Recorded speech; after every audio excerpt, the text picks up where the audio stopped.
मैंने चुनाव के लिए मना किया कि चुनाव करने की स्थिति में देश नहीं है। देश पर इतना विदेशी कर्जा पहले का लगा और ये फिर लाद दिए 10 साल में, उसका तो हवाला बताते नहीं आपको। ये कर्जा कौन दे? इस स्थिति में नहीं था। एक चुनाव में 70 अरब रुपए खर्च हो गया। वो महंगाई के रूप में सब तुम्हारे पर लाद दिया जाएगा। बिना महंगाई के, बिना टैक्सों के, बिना जीएसटी के ये देश नहीं चला सकते। इनको चलाने का इनके पास कोई साधन नहीं।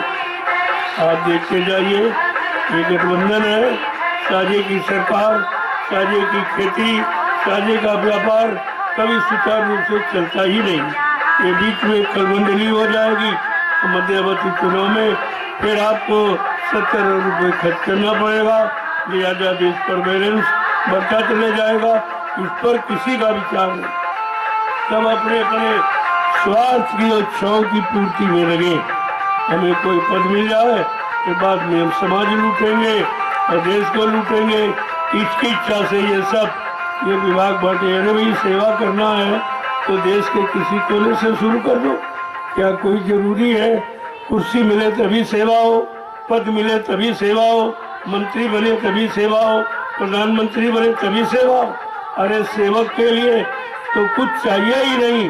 सबसे सेवक धर्म कठोरा और सिर बल चले धर्म असमोरा। और सेवक वही जो करे सेवकाई, हर करनी सो करे मोरा। शास्त्र तो ये कहता है, लेकिन सेवा किसको करनी है?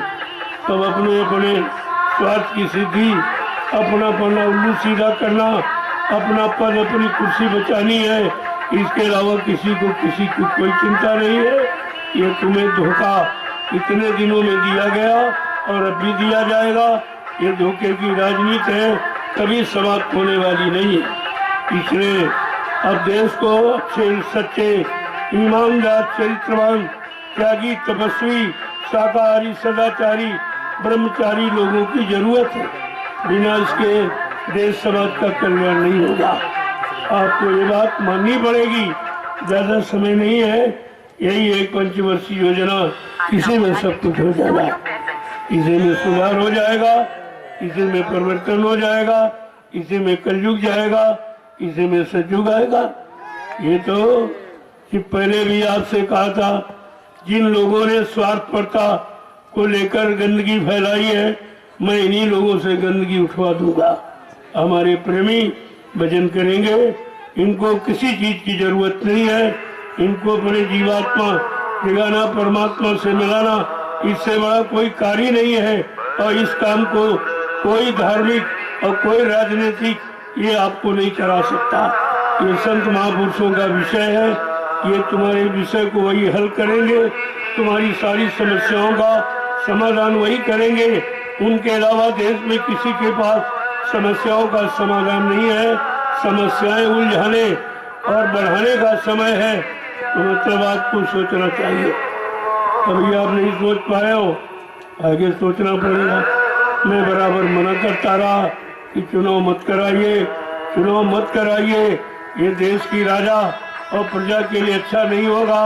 इतनी गरीबी, इतनी बेरोजगारी, इतनी महंगाई, इतने टैक्स, इतनी जीएसटी पहले से लगी हुई है, उसको तुम घटा नहीं पाए हो। आगे आने वाला ये बैलेंस चुनाव का जो पड़ेगा, इसमें और बढ़ेगी। घटाने का तो सवाल ही नहीं। इसलिए आपको विचार करना पड़ेगा। मेरी बातें आपको माननी पड़ेगी। मैंने सारे हिंदुस्तान में घूम कर ये सबको समय की बात को बताया और उसमें आपसे कुछ लिया नहीं गया, ना कुछ लेने की बात कही गई। अब आपको सोचना है, मेरा जो काम मैं तो कर रहा हूँ, लेकिन बीच बीच में संकेत इशारा करना ये महात्माओं का काम। अपने राजा पर, देश की प्रजा पर कोई मुसीबत आपत्ति आते देखी गई तो महात्माओं ने अपना फर्ज अदा करके पहले उसकी जानकारी दी, पहले उसको रोका। जो राजा नहीं माना वो आपत्ति में फंस गया, मुसीबत में फंस गया और वो बुराई का शिकार बन गया।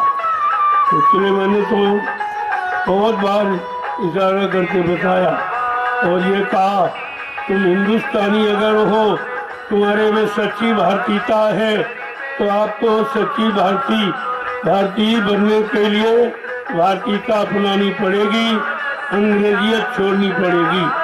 ना भारतीयता अपना पाए ना अंग्रेजियत छोड़ पाए, चाहे कोई पार्टी हो चाहे कोई धार्मिक संस्था हो।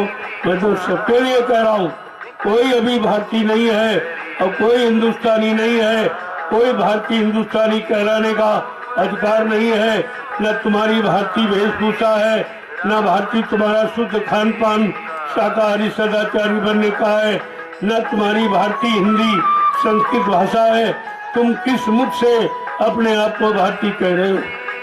भारत का नेता कह रहे हो, भारत का प्रधानमंत्री कह रहे हो। ये सब झूठ है, ये सब तुम्हारा झूठ है और ये झूठ आज नहीं तो कल तुम्हारे सामने आके खड़ा हो जाएगा और तुमसे जवाब मांगेगा कि सिद्ध करो तुम भारतीय हो कि नहीं हो, तुम्हारी वेशभूषा भारतीय है कि नहीं, तुम्हारा खान पान शाकाहारी सदाचारी ब्रह्मचारी बनने का है कि नहीं है, तुम्हारी हिंदुस्तानी भाषा हिंदी संस्कृत है कि नहीं है, ये सब आपसे पूछा जाएगा।